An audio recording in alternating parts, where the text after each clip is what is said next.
आज की क्लास में हम लोग कंपनी क्या है, कंपनी को कैसे बनाया जाता है, process for formation of company, company के टाइप्स कितने होते हैं, इन्हीं सारी मुद्दों पर, इन्हीं सारी टॉपिक पर आज हम लोग डिस्कस करेंगे। ठीक है, इसके पहले एक लेक्चर इस पर आ चुका है। उम्मीद है कि सारे बच्चे उस वीडियो को देखे हो, ठीक है, और बहुत कुछ उससे सीखे हो। जो बच्चे अभी तक नहीं देखे हैं, जो स्टूडेंट्स अभी तक नहीं देख पाए हो, वो उस क्लास को, उस वीडियो को, उस लेक्चर को देखो, लेक्चर नंबर 1 को। ठीक है, लेक्चर नंबर 2 और आसान होगी समझने में। देखना, देखो कंपनी क्या है और कंपनी का जो फॉर्मेशन होता है, निर्माण होता है, कैसे होता है। देखो, कंपनी में पहले ही बोला था कि पर्सन जो होते हैं कॉमर्स में, अकाउंट्स में, there are 3 types of persons. Artificial person, दूसरा नेचुरल पर्सन, तीसरा है रिप्रेजेंटेटिव पर्सन। नेचुरल पर्सन जिसको गॉड ने बनाया, हम सभी हैं, हम हैं, आप हैं, नेचुरल पर्सन। आर्टिफिशियल पर्सन जिसको हमने बनाया, लाइक बैंक, ठीक है, company, partnership firm, any business is also a person in the language of commerce. तो बोला जा रहा है कि कंपनी जो है एक पर्सन है, एक व्यक्ति है। कैसा पर्सन है ये? आर्टिफिशियल, बनावटी व्यक्ति है ये। ठीक है, जब ये व्यक्ति है तो हर व्यक्ति की जन्म होता है। नेचुरल पर्सन की जन्म होता है बाय गॉड, ठीक है, गॉड के द्वारा। नेचुरल पर्सन की जन्म बाय गॉड और आर्टिफिशियल पर्सन की जन्म होता है बाय लॉ। ठीक है, जब पर्सन है तो उसका जन्म हुआ है ना जी, उसका बर्थ हुआ है ना। तो जब 3 तरह के पर्सन हैं, आर्टिफिशियल, नेचुरल, रिप्रेजेंटेटिव, तो नेचुरल पर्सन जिसको नेचर ने बनाया, जिसको गॉड ने बनाया, आर्टिफिशियल पर्सन जिसको हमने बनाया। तो कंपनी जो है वो आर्टिफिशियल पर्सन है, बनावटी व्यक्ति। जब बनाया गया है, दोनों का जन्म हुआ है, तो जन्म होने का आधार होता है कैसे जन्म हुआ। ठीक है, तो मैं बोला कि नेचुरल का जन्म बाय गॉड और आर्टिफिशियल पर्सन का जन्म बाय लॉ हुआ है, कानूनन, कानून के द्वारा। तो देखो, इनके लिए 2 एक्ट बनाया गया इस कंपनी के लिए, इस पर हम लोग लौटेंगे। लेकिन यहां बात कर रहे हैं कंपनी एक पर्सन है। कैसा पर्सन है? आर्टिफिशियल, बनावटी पर्सन है। देखो, क्रिएटेड बाय लॉ, इसका जन्म कैसे हुआ है? लॉ के हिसाब से, कानून के हिसाब से हुआ, कानूनन जन्म हुआ है, कानूनन व्यक्ति है ये। ठीक है, जिस व्यक्ति का जन्म कानून के द्वारा हुआ वो कानूनन व्यक्ति है, तो ये क्रिएटेड बाय लॉ है। देखो, इट हैज सेपरेट एंटिटी, इसकी अलग एक पहचान है। जैसे रिलायंस की मालिक मुकेश अंबानी, वो एक अलग व्यक्ति हैं और रिलायंस एक अलग व्यक्ति है, दोनों की अलग अलग सेपरेट पहचान है। ठीक है, तो बोलता है कि it has separate entity, company की भी अपने एक अलग एंटिटी होती है, अपनी पहचान होती है। ठीक है, it works under A common seal, company जो है एक कॉमन सील के अकॉर्डिंग जो है उसके अंदर काम करता है। कॉमन सील क्या है? एक तरह का स्टाम्प समझ लो, मुहर। तो कुछ डॉक्यूमेंट पर स्टाम्प मारा जाता है, तब बस उसी तरह का कॉमन सील एक स्टाम्प होता है। हालांकि ये स्टाम्प थोड़ा अलग तरह का बना हुआ होता है, बट ये कॉमन सील होता है। आप कोई भी कंपनी से लेन देन कर रहे हो, जो भी डॉक्यूमेंट उनका बनता है, उस डॉक्यूमेंट में ये कॉमन सील लगा होना चाहिए in the presentation of managing director, ताकि बाद में किसी भी तरह का डिस्प्यूट हो तो आपका वो पेपर कहीं कोर्ट में टिक सके। तो कॉमन सील लगा होना चाहिए। तो देखो, ये कंपनी के बारे में बस यही डिफाइन किया गया है कि कंपनी एक आर्टिफिशियल पर्सन है जिसका जन्म क्रिएटेड बाय लॉ हुआ है। इट है सेपरेट एंटिटी, उनकी एक अलग पहचान है। ठीक है, it works under A common seal. ठीक है ना। अब देखो, पॉइंट नंबर 2 में आ रहा है कि process for formation of company, company का फॉर्मेशन किया जाएगा, निर्माण किया जाएगा, इसके लिए स्टेप क्या होगा, कैसे कंपनी को बनाया जाता है। तो देखो, हम लोग 4 स्टेप में कंपनी को बनाने सीखेंगे। 4 स्टेप होता है। कंपनी बनाना है तो एक पर्सन का होना जरूरी है। देखो, इसी पर्सन को कहा जाता है प्रमोटर, इसी को कहा जाता है प्रमोटर। भाई, जिसको भी बिजनेस बनाना है, बिजनेस करना है, तो करने वाला सामने कोई बंदा होना चाहिए ना जी, कोई पर्सन होना चाहिए। उस पर्सन को कहा जा रहा है प्रमोटर। तो प्रमोटर के दिमाग में एक आइडिया आता है कि हाँ भाई, हमको बिजनेस करना है, कौन सा बिजनेस करना है। ठीक है, तो पहले तो उसको आइडिया आएगा, फिर उस आइडिया को इंप्लीमेंट करेगा, उस आइडिया पर वर्क करेगा। कि ठीक है भाई, हमको इतना बड़ा बिजनेस खोलना है जिसमें ये मुनाफा होने वाला है, तो उसके लिए हमको बहुत सारा इंफ्रास्ट्रक्चर चाहिए, उतना बड़ा बिजनेस को खड़ा करने के लिए बड़ी कैपिटल चाहिए, ह्यूज कैपिटल चाहिए। अगर मैन्युफैक्चरिंग सेक्टर में जाना है तो बड़ा सा जमीन चाहिए, लैंड एक्वायर करना पड़ेगा, कंपनी का नाम भी देना पड़ेगा, नेम एंड फेम, कंपनी का नाम से ही तो कोई भी एडवर्टीजमेंट होने वाला है, तो कंपनी का नाम भी रखना पड़ेगा हमको। तो लैंड का सिलेक्शन करना होगा, लैंड परचेज करना होगा हमको, रजिस्टर्ड ऑफिस कहां होगा वो सब देखना होगा, कंपनी का नाम रखना होगा। ये सब काम कौन करेगा? Person, promoter. अब मान लो प्रमोटर के दिमाग में जो भी आइडिया आया था उस आइडिया को इंप्लीमेंट करना शुरू किया ये, या ना जमीन देखने चला गया, लैंड एक्वायर करने का काम करने लगा, कंपनी का नाम रखने के और आगे बढ़ गया ये। तो ये जो स्टेप लेने लगा कंपनी को बनाने के लिए, ठीक है, स्टेप टेकन बाय प्रमोटर, ठीक है, for formation of company is called promotion, is called promotion. इसी को प्रमोशन कहा जाता है। प्रमोशन में ही कंपनी का नाम भी डिसाइड करना है, देखना। अब देखो कुछ लीगल अथॉरिटी होते हैं, देखो इस पॉइंट से थोड़ा हट के मैं यहां पर आया हुआ हूं। सम लीगल अथॉरिटीज, कंपनी के लेन देन के लिए कुछ लीगल अथॉरिटी हैं, जिसमें एक होता है देखो आरओसी। आरओसी का फुल फॉर्म होता है रजिस्ट्रार ऑफ कंपनी। सेकेंड होता है देखो सीएलबी। पहला जो हो गया यहां पर आरओसी, इसका full form registrar of company. Second हो गया CLB, company law board, company law board, ठीक है। तीसरा यहां पर हो गया SEBI, security and exchange board of India, SEBI. और चौथा यहां पर होता है देखो स्टॉक एक्सचेंज। मैं पहले वाली वीडियो में क्लियर किया हूं कि स्टॉक एक्सचेंज का रोल क्या है, क्या होता है ये, और इंडिया में बिगेस्ट स्टॉक एक्सचेंज क्या है। देखो आरओसी क्या है? Registrar of company. देखो हर स्टेट में एक गवर्नमेंट की ऑफिस है ये रजिस्ट्रार ऑफ कंपनी। जैसे जगह जमीन खरीदते हो तो उसका रजिस्ट्रेशन रजिस्ट्री कराने के लिए रजिस्ट्रार ऑफ लैंड के पास जाते हो, ठीक उसी तरह जब कंपनी बनाने जा रहे हो, कंपनी का रजिस्ट्रेशन कराना है, क्योंकि जब तक उसका रजिस्ट्रेशन कराओगे नहीं तब तक उस कंपनी का जन्म ही नहीं होगा।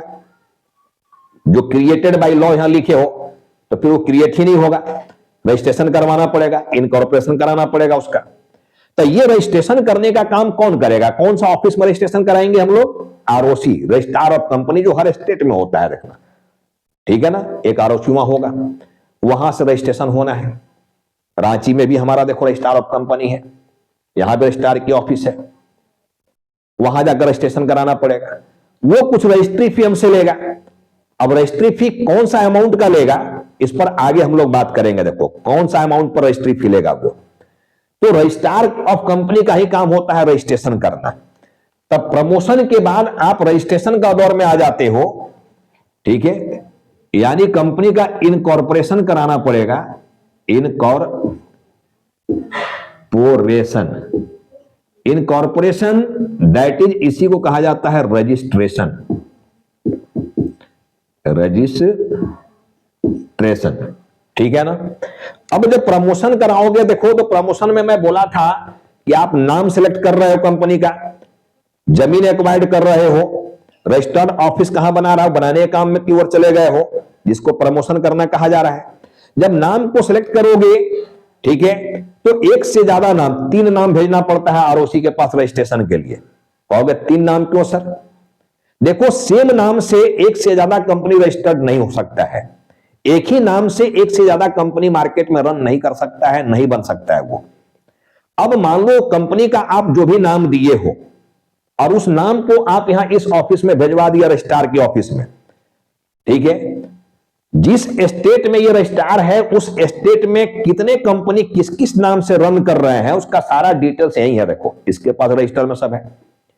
तो आप अपना जो कंपनी का नाम भेजे हो, ठीक है, अब उस नाम को ये अपने रजिस्टर से मैच करेगा, मिलाएगा, ठीक है ना। अगर पहले से वो कुछ कंपनी उस नाम का कंपनी रजिस्टर्ड है तो फिर आपका ये कंपनी उस नाम से रजिस्टर्ड नहीं हो पाएगा, नहीं बन पाएगा, यानी दूसरा नाम भेजना पड़ेगा।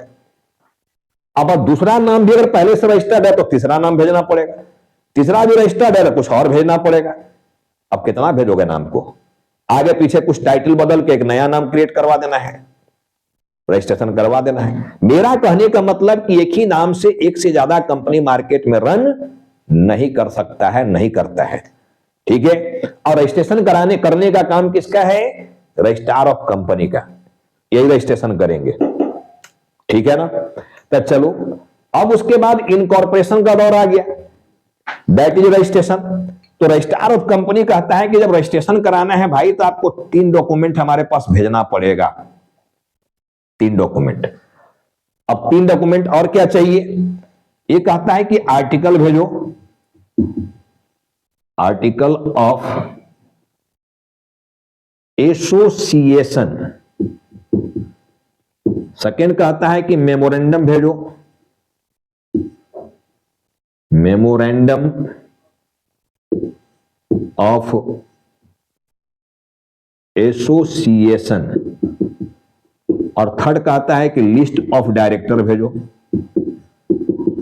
लिस्ट ऑफ डायरेक्टर ये भेजो। 3 डॉक्यूमेंट अब से आपसे रजिस्ट्रार और मांगा, एक आर्टिकल भेजो, दूसरा मेमोरेंडम भेजो, तीसरा list of director. Article of association, memorandum of association आप अपने एक्सपर्ट से बनवाओगे, जो भी प्रोफेशनल्स आपके सीए हैं, सीएस वाले लोग हैं, चार्टर्ड अकाउंटेंट, कंपनी सेक्रेटरी वाले, वो सब बना देते हैं, ठीक है। या जो कॉर्पोरेट वाले लॉयर होते हैं, वकील, वो भी बना सकते हैं। आर्टिकल ऑफ एसोसिएशन किस तरह का डॉक्यूमेंट है, देखो क्या है ये। Article of association is like a partnership deed, partnership deed के समान है ये, जो कंपनी के इंटरनल मैटर को देखता है ये। But memorandum of association company के एक्सटर्नल मैटर को देखेगा ये। और ये कंपनी का बाउंड्री लाइन है, देखो मेमोरेंडम कंपनी का बाउंड्री लाइन, ठीक है ना। कंपनी की कॉन्स्टिट्यूशन कह लो, संविधान कह लो, कंपनी के बारे में सारा कुछ मेमोरेंडम में लिखा रहता है कि कंपनी किस तरह का बिजनेस करेगा, कंपनी का रजिस्टर्ड ऑफिस कहां होगा, कंपनी में कौन कौन डायरेक्टर होंगे, कंपनी मैक्सिमम कैपिटल क्या रखेगा, ठीक है, कंपनी किस तरह का शेयर मार्केट में लाएगा, एक शेयर का प्राइस क्या होगा, कंपनी कहां पर लैंड एक्वायर्ड कर रहा है, ठीक है। बहुत सारी बात इसमें लिखा रहता है। देखो कौन सा बिजनेस करना है, ये सबसे इंपॉर्टेंट बात है, क्योंकि पैसा मार्केट का लग रहा है। मैं इसके पहले वाले क्लास में समझा चुका हूं, देखो कि मार्केट का पैसा इन्वेस्ट हो रहा है कंपनी में एज ए कैपिटल। तो अगर मार्केट से, पब्लिक से मान लो सीमेंट इंडस्ट्री के नाम पर पैसा मांग रहे हो और फिर उससे बिना सहमति लिए कपड़ा इंडस्ट्री में पैसा लगा दोगे, तब बुरी तरह से फंस जाओगे, बुरी तरह से कंपनी फंस जाएगा।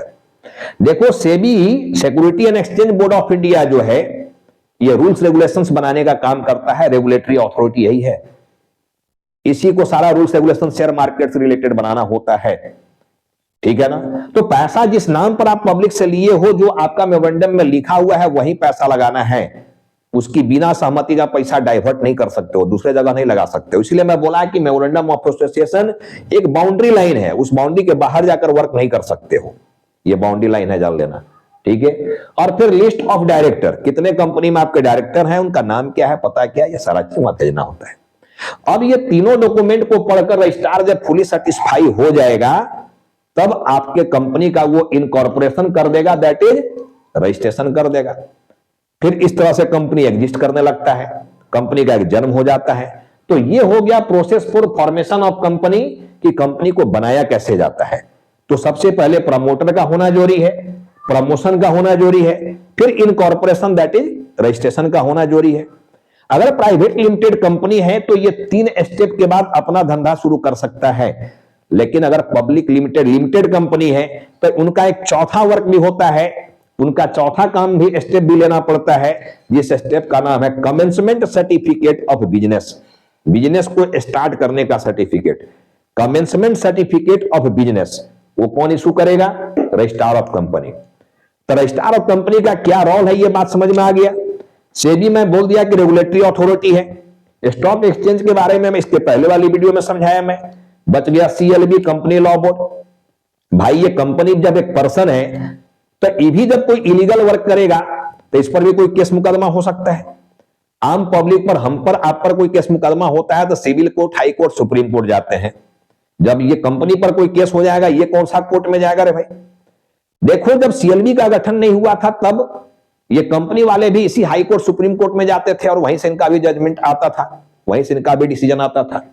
लेकिन already supreme court, high court में इतने केस पेंडिंग पड़े हुए हैं कि सालों साल उनकी केस की सुनवाई चलते रहता है, डिसीजन फाइनल नहीं आ पाता है। 5-5 साल, 10-10 साल से केस फंसे हुए हैं, चल रहे हैं, फिर भी फाइनल डिसीजन नहीं आ पाया, फाइनल जजमेंट नहीं आ पाया। तो भाई कंपनी के केस में अगर इतना टाइम ले लेते हो तो फिर कंपनी अपना वर्क कर पाएगा क्या? या अपना धंधा चला पाएगा क्या? कभी नहीं चला पाएगा।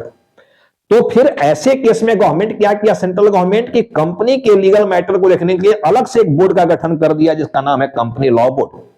एक तरह का फास्ट ट्रैक कोर्ट कह लो, ये जल्दी सुनवाई होगा। यहाँ केवल कंपनी के मैटर की सुनवाई होना है, कंपनी के लिए ही बनाया गया है बोर्ड, ये कंपनी लॉ बोर्ड, ठीक है। तो इस कोर्ट से इसकी सुनवाई होने वाला, कंपनी का फास्ट सुनवाई हो जाएगा। तो चारों अथॉरिटी का नाम दिमाग में रखे रहना है। देखो, ये मैं प्रोसेस भी समझा दिया, कंपनी कैसे बनाया जाता है, यहां तक की बात समझ गए हो। देखो, अब मैं आगे आ रहा हूं।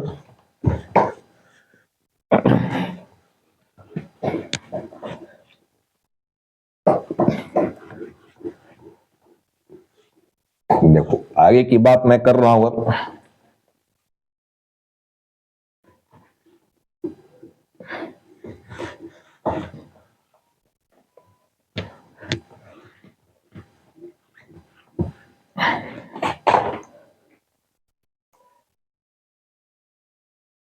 देखो, टाइप्स ऑफ कंपनी। देखो, there are mainly 2 types of company. वैसे और भी टाइप्स होते हैं, लेकिन मेन टाइप्स एक कंपनी का होता है। एक होता है पीवीटी एलटीडी कंपनी, और एक होता है पब्लिक लिमिटेड या केवल लिमिटेड एलटीडी कंपनी, ठीक है। प्राइवेट लिमिटेड कंपनी या लिमिटेड कंपनी। अब ध्यान से समझना, जो प्राइवेट नेचर की कंपनी होते हैं, प्राइवेट सेक्टर, उसमें 2 तरह की कंपनी होंगे। एक पीवीटी एलटीडी, यानी Pvt for private, LTD for limited, private limited. और एक होता है लिमिटेड कंपनी। यह मैं प्राइवेट सेक्टर की बात कर रहा हूं, ठीक है, गवर्नमेंट सेक्टर की बात नहीं कर रहा हूं। प्राइवेट सेक्टर में 2 तरह की कंपनी होंगे, एक प्राइवेट लिमिटेड और दूसरा लिमिटेड कंपनी। ये प्राइवेट लिमिटेड में लिमिटेड जो लगा हुआ है, ये टाइटिल है, कंपनी का टाइटिल। आपका हमारा नाम में भी टाइटिल है, गुप्ता जी, सिंह जी, साया जी, पांडे जी, कुछ टाइटिल है ना जी। तो यहां भी टाइटिल है कंपनी का, जान लेना। कंपनी एक पर्सन है तो उसको भी टाइटिल चाहिए ना, कौन सा कास्ट का है ये, तो बस टाइटिल दिया गया है, लेकिन उसकी बहुत बड़ा मीनिंग है, जान लेना। वो मीनिंग को मैं समझाऊंगा। और दूसरा होता है, देखो, पब्लिक सेक्टर की कंपनी, यानी गवर्नमेंट कंपनी, जैसे सेल हो गया, भेल हो गया, ओएनजीसी हो गया, एनएफएल हो गया। SAIL that is steel authority of India, NFL हो गया नेशनल फर्टिलाइजर्स लिमिटेड, ठीक है ना। तो ये पब्लिक सेक्टर की कंपनी है, बड़ी बड़ी कंपनियां। ओएनजीसी हो गया गैस उत्पादन वाला, ये सब भी मार्केट में शेयर बेचने का काम करते हैं। देखो, पब्लिक कंपनी, तो पब्लिक कंपनी की भी टाइटल लिमिटेड ही होता है, पब्लिक लिमिटेड, ठीक है ना। Steel authority of India limited, SAIL, L लगा हुआ है लास्ट में, लिमिटेड। भेल में भी एल लगा हुआ है, लिमिटेड। तो पब्लिक सेक्टर की कंपनी हो, यानी गवर्नमेंट सेक्टर की कंपनी हो, तो उसकी भी टाइटल लिमिटेड होती है। और प्राइवेट सेक्टर में मैं बोला 2 तरह की कंपनी होगी, 2 तरह की टाइटल होगा। एक प्राइवेट के साथ लिमिटेड लगा हुआ है, प्राइवेट लिमिटेड, और एक में केवल लिमिटेड कंपनी लिखा हुआ है, जैसे Reliance limited. Reliance private limited कहीं देखे हो? रिलायंस लिमिटेड कंपनी है, प्राइवेट लिमिटेड नहीं है। दूसरा चीज देखो, फर्क क्या है ये दोनों में, कि प्राइवेट लिमिटेड कंपनी पब्लिक को ऑफर नहीं कर सकता है शेयर को, पब्लिकली शेयर को बेचता नहीं है, ये आईपीओ लेकर नहीं आ सकता है। ये पहले की वीडियो में मैं सारा कुछ समझा दिया हूं कि आईपीओ किसको कहा जाता है, प्राइमरी मार्केट, सेकेंडरी मार्केट क्या है। तो ये सीधा सीधा पब्लिक को शेयर नहीं बेचेगा। आप जिस कंपनी का शेयर खरीदते हो, बेचते हो, जो भी एक्सचेंज करते हो मार्केट में, वो शेयर होता है लिमिटेड कंपनी का, प्राइवेट लिमिटेड का नहीं, ठीक है। अब देखो, प्राइवेट लिमिटेड कंपनी में जो मेंबर्स लिमिट होता है, मेंबर्स लिमिट, देखो इस मेंबर्स लिमिट में मिनिमम जो यहां पर होता है वो 2 होता है, और मैक्सिमम जो होता है ये 200 होता है, मेंबर्स लिमिट। जैसे पार्टनरशिप करने के लिए मिनिमम 2 पार्टनर का होना जरूरी था, बट मैक्सिमम 50। अगर 50 से ज्यादा पार्टनर होकर बिजनेस करते हो तो वो पार्टनरशिप फर्म को इलीगल फर्म कहा जाता है। इसी तरह से अगर मान लो मेंबर ज्यादा बढ़ाना चाह रहे हो तो फिर कंपनी के रूप में आ जाओ, बड़ा बिजनेस करना है, मेंबर ज्यादा बढ़ाना है तो प्राइवेट लिमिटेड में मिनिमम 2, मैक्सिमम की संख्या 200 हो जाती है। लेकिन अगर यही बात करें लिमिटेड कंपनी में तो यहां पर मिनिमम चाहिए 7%, बट मैक्सिमम जो चाहिए यहां पर नो लिमिट है, दैट इज अनलिमिटेड। जितना चाहिए मेंबर उतना मेंबर बनाओ, जितना पर्सन रहना है उतना पर्सन रहो। तो ये भी एक फर्क है। देखो मैं बोला कि private limited company public offer लेकर आईपीओ लेकर मार्केट में नहीं आ सकता है, सीधा सीधा मार्केट में पब्लिक से शेयर नहीं बेच सकता है। पब्लिक से शेयर जो भी बेचता है वो लिमिटेड कंपनी। आप जो शेयर मार्केट में खरीदते हो या बेचते हो वो लिमिटेड कंपनी की शेयर होती है, प्राइवेट लिमिटेड कंपनी की नहीं। ठीक है ना। प्राइवेट लिमिटेड कंपनी अपने ग्रुप के अंदर में शेयर डिस्ट्रीब्यूट कर लेता है और कैपिटल जनरेट कर लेता है, मार्केट में नहीं जाता है ये। ठीक है ना। तो यहां पर संख्या भी समझ गए हो, ऑब्जेक्टिव क्वेश्चन में सवाल पूछा जा सकता है। तो ये हो गया टाइप्स ऑफ कंपनी की बात कि 2 तरह की कंपनी। वैसे 1% भी कंपनी होता है, मैं बोला और भी टाइप है। ठीक है, लेकिन मार्केट में जो रन करते हैं कंपनी वो ये 2 तरह की कंपनी रन करते हैं मार्केट में। देखो तो मैं बात किया यहां पर टाइप्स ऑफ कंपनी का भी। देखो कंपनी की टाइप्स क्या है, अब ध्यान से समझो। देखो मैं बोला था कि कंपनी को चलाने के लिए कैपिटल चाहिए। मार्केट में कंपनी को चलाने के लिए क्या चाहिए, अपने को कैपिटल चाहिए। इसके पहले वाली वीडियो में भी मैं बोला था कि कैपिटल जो है, मान लो ये कैपिटल मुझे 10 लाख रुपए की कैपिटल चाहिए, लेकिन मैं बोला था कि एक पर्सन से ये मार्केट में पैसा नहीं मांगूंगा मैं। ठीक है ना, क्योंकि हजारों करोड़ रुपया का आईपीओ मार्केट में कंपनी लेकर आता है। मैं तक छोटा सा एग्जांपल लिया 10 लाख। तो मैं बोला कि एक पर्सन से इसको नहीं लेना है, इसको एक से ज्यादा पर्सन से लेना है। इसीलिए इस कैपिटल को हम लोग पीस कर देते हैं, छोटा छोटा टुकड़ा कर देते हैं। ठीक है, छोटे छोटे यूनिट में इसको डिवाइड कर देते हैं। और डिवाइड करने के लिए मैं बोला था कि प्रैक्टिकल लाइफ में या तो 10-10 का हम लोग टुकड़ा करते हैं या 100-100 का। अगर हम लोग इसका 10-10 का टुकड़ा कर रहे हैं तो ये 1 लाख यूनिट बन जा रहा है। इस 1 लाख को कहा जाएगा number of shares. Number of shares क्या कहा जाएगा इसको, नंबर ऑफ शेयर्स और number of units. Number of units at the rate of ₹10 each. एक यूनिट का या एक शेयर का दाम कितना हो गया, 10 रुपया। तो नंबर ऑफ शेयर्स कैसे निकाला गया, समझ में आ गया बात। ठीक है, अब यही यूनिट में से जितना आपको खरीद के मार्केट में पैसा, कंपनी में पैसा लगाना है एज ए कैपिटल, उतना आप लगा सकते हो। ठीक है, तो शेयर की डेफिनेशन में मैं आ रहा हूं। देखो एक तो शेयर को यहां डिफाइन किया गया है अब एग्जाम पॉइंट ऑफ व्यू से कि the capital of A company is divided into units. Unit में डिवाइड कर दिया जाता है ऑफ ए स्मॉल डिनोमिनेशन, छोटा छोटा पार्ट में। ठीक है, डिनोमिनेशन। अब कहता है फुल स्टॉप के बाद देखो, ईच यूनिट इज कॉल्ड, हर एक यूनिट को कहा जाता है share. Each unit is called share और a piece of capital is called share. ठीक है, a piece of capital is called share. Capital के टुकड़ा को क्या कहा जाता है, शेयर। तो यहां पर देखो 2 तरह की बात हम लोग किए, शेयर को डिफाइन किए यहां पर कि the capital of A company is divided into units. कहां डिवाइड किया जाता है इसको, यूनिट्स में, ऑफ ए स्मॉल डिनोमिनेशन, छोटा छोटा यूनिट में डिवाइड कर दिए। अब हर एक यूनिट बोलता है कि ईच यूनिट, हर एक यूनिट इज कॉल्ड शेयर, उसको शेयर कहा जा रहा है। और a piece of capital is called share. ये बोल दिए बात हम लोग। और भी चीज बोल सकते हो कि फ्रैक्शनल पार्ट ऑफ कैपिटल। देखो fractional part of capital is called share, is called share. देखो ये फ्रैक्शन किए हुए हैं, तो ये जो फ्रैक्शनल पार्ट निकल कर यहां पर आ गया 1 लाख, उसी को हम लोग क्या कह रहे हैं, शेयर कह रहे हैं। तो ये भी बोल सकते हो कि fractional part of capital is called share. तो शेयर अब क्लियर हो गया कि शेयर किस वस्तु का नाम है, किस तोप का नाम है, यह समझ में आ गया अब कि शेयर किसको बोला जा रहा है। अब शेयर होल्डर देखा ना, यहां लिखा हुआ share holder the person who take share.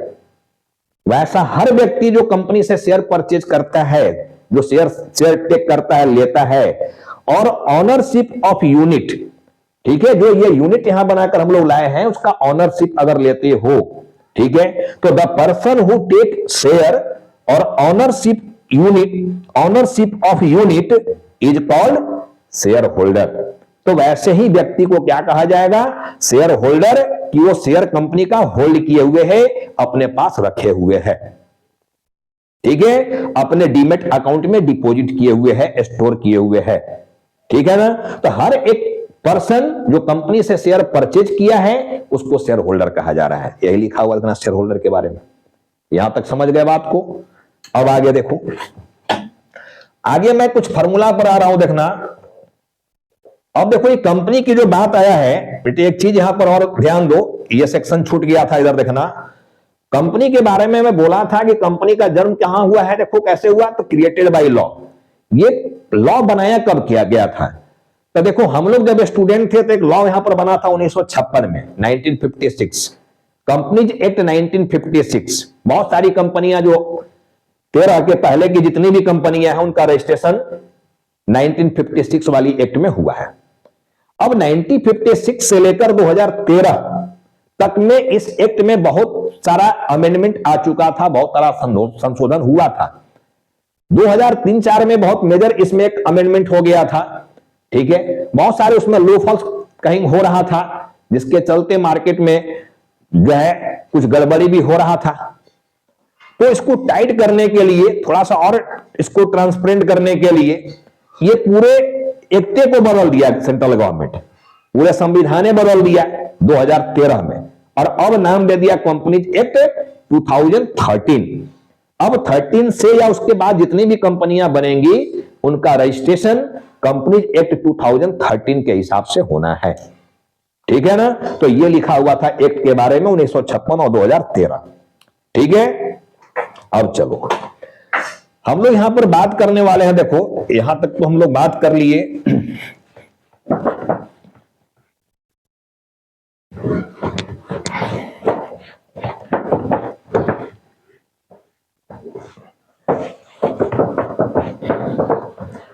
अब ठीक से समझना, देखना, कुछ फॉर्मूला की बात हम लोग सीखेंगे यहां पर।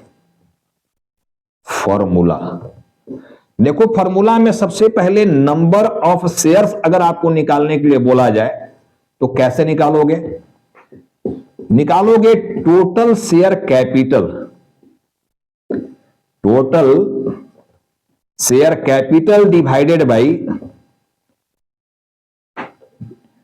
Number divided by rate per share. देखो ये निकल कर आ जाएगा क्या, नंबर ऑफ शेयर। प्रॉब्लम जब बनाओगे चैप्टर में, जब प्रॉब्लम में जाएंगे तो हमको ये इसकी जरूरत पड़ सकता है रखना हमें। अब देखो यहां निकालने हुए आप लोग 10 लाख रुपया हमको कैपिटल चाहिए था, जब हम 10 से डिवाइड किए तो कितना यहां पर शेयर बन के आ गया, नंबर ऑफ शेयर 1 लाख।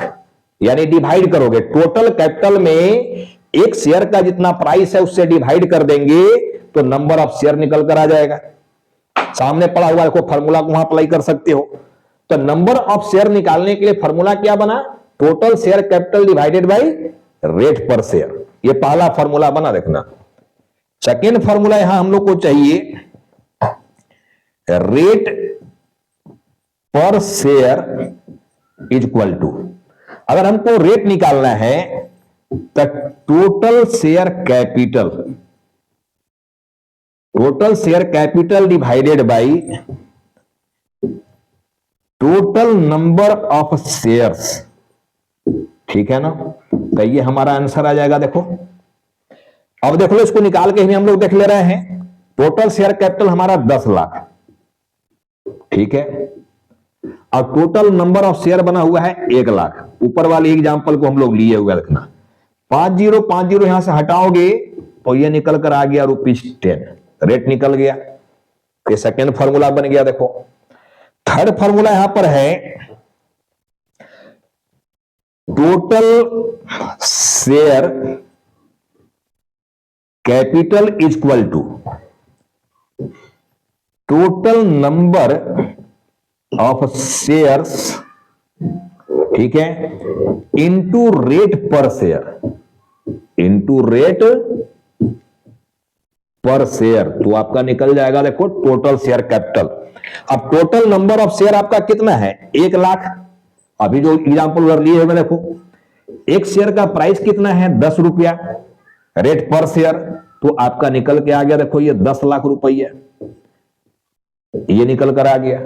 तो ये 3 फॉर्मूला देखो हम लोग यहां पर अभी पुट किए हुए हैं, 3 फॉर्मूला जिसकी जरूरत पड़ सकता है प्रॉब्लम बनाते समय। देखना, number of shares, rate per share, total share capital कैसे निकाला जाता है।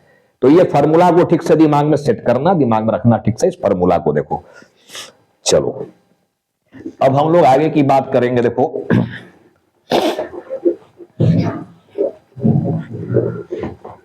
नेक्स्ट हम लोग आते हैं टॉपिक में,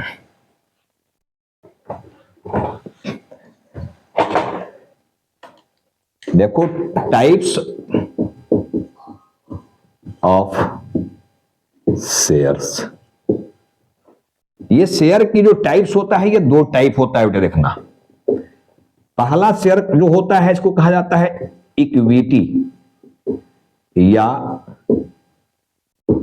ऑर्डिनरी शेयर्स, ठीक है। और सेकेंड जो यहां पर शेयर्स होता है इसको कहा जाता है प्रीफरेंस, प्रीफरेंस शेयर्स। ये 2 तरह के शेयर्स होते हैं। देखना, अब what is the difference between both shares? ये दोनों शेयर के बीच में डिफरेंस क्या है? इक्विटी शेयर, प्रीफरेंस शेयर में क्या डिफरेंस होगा? इस डिफरेंस को भी थोड़ा समझ लेना है। देखो मैं फट से समझा रहा हूं कि ये दोनों के बीच में डिफरेंस क्या है।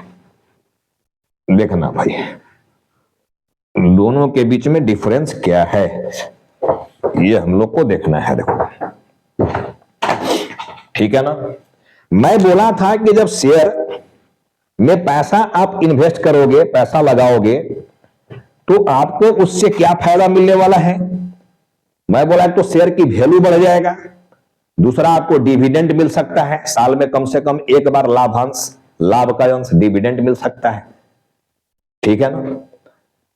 तो जब डिविडेंड यानी लाभांश की बात आएगा, लाभांश, लाभ जो अंश, संधि विच्छेद जो हुआ, part of profit is called dividend, ठीक है। तो देखो यहां नाम से स्पष्ट है प्रीफरेंस, प्रीफरेंस की हिंदी होता है पूर्वाधिकार, दैट इज पहला अधिकार। संधि विच्छेद है पूर्व जोड़ अधिकार, दैट इज पहला अधिकार, पूर्वाधिकार। इसकी हिंदी होता है पूर्वाधिकार यानी पहला अधिकार, ठीक है। हर चीज पर देखो पहला अधिकार हो रहा है। जब कंपनी डिविडेंड बांटेगा, डिस्ट्रीब्यूट करेगा, ये दोनों शेयर होल्डर के बीच में, क्योंकि जो पर्सन इक्विटी शेयर लिया होगा कंपनी का, इक्विटी शेयर होल्डर कहलाएगा, जो पर्सन प्रीफरेंस शेयर लिया होगा, प्रीफरेंस शेयर होल्डर कहलाएगा। समझ में आ गया बात? अब तो इक्विटी शेयर होल्डर हो, प्रीफरेंस शेयर होल्डर हो, कंपनी आपके पैसे से मुनाफा कमा रही है, प्रॉफिट, फिर उस प्रॉफिट का पार्ट आप में डिस्ट्रीब्यूट करेगी, लेकिन प्रॉफिट बोलकर नहीं, डिविडेंड बोलकर।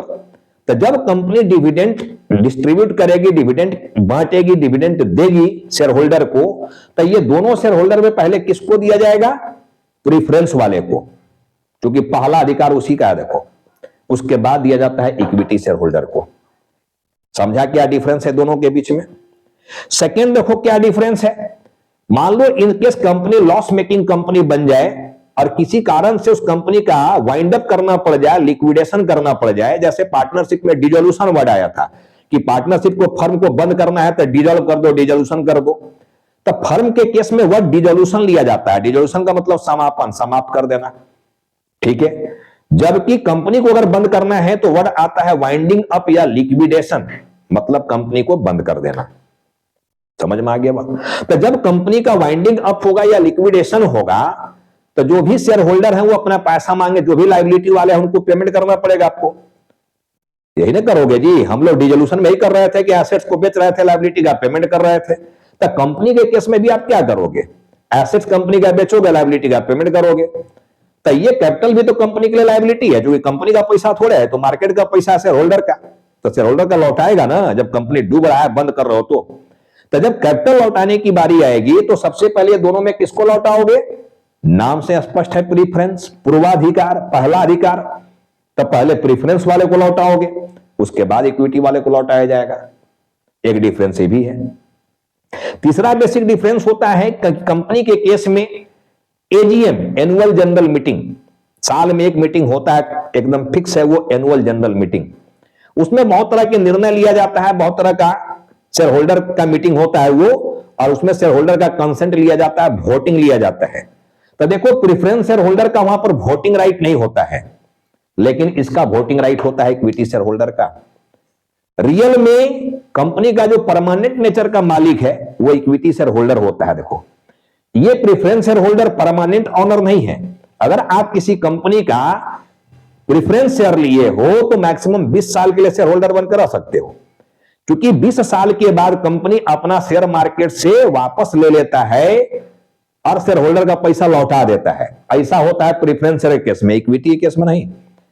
इसलिए एक टॉपिक आता है, जो भी 12 के बच्चे आगे जाओगे, आगे पढ़ोगे, जब बीकॉम में जाओगे या सीए की ओर जाओगे तो एक चैप्टर मिलेगा शेयर में ही, ठीक है, रिडम्पशन ऑफ प्रेफरेंस शेयर, जो आप लोगों को यहां नहीं पढ़ना है। रिडम्पशन ऑफ प्रेफरेंस शेयर मतलब जिसका पैसा लिया उसको लौटा देना है, शेयर होल्डर का पैसा लौटाना, अपना शेयर वापस ले लेना।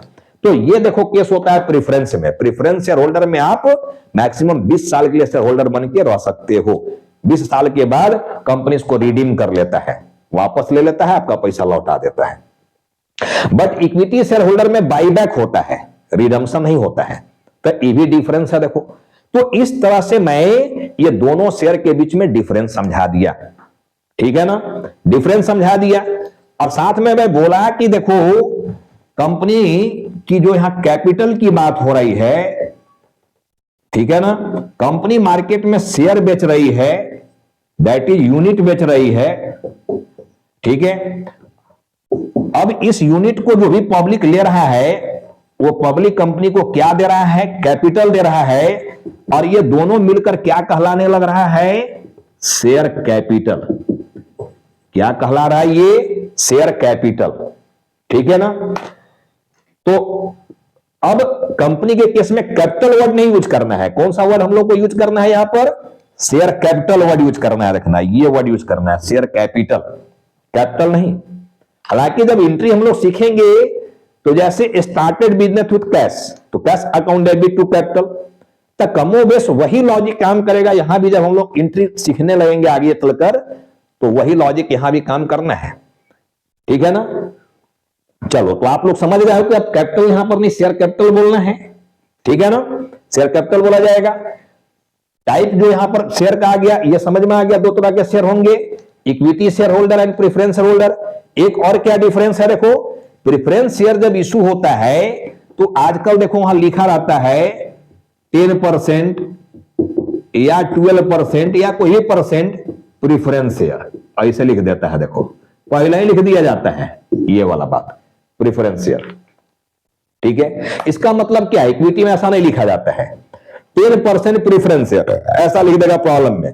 तो 10% जो है वो किस बात का इंडिकेशन है, कंपनी पहले ही तय कर दिया कि जो आपको डिविडेंड जो दिया जाएगा वो 10% दिया जाएगा, और एनी हाउ दिया जाएगा।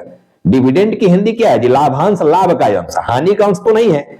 लेकिन इस केस में जहां रेटे फिक्स कर दिए हो, अगर कंपनी को लॉस भी हो जाए तो इस तरह के शेयर होल्डर को यह डिविडेंड मिलना फिक्स हो चुका है, यह डिविडेंड उसको मिलेगा ही मिलेगा, लॉस के केस में भी मिलेगा, ठीक है। जबकि डिविडेंड का हिंदी हो रहा है लाभांश, यानी लाभ का अंश, that is part of profit, not loss of profit, loss part of loss, not part of loss.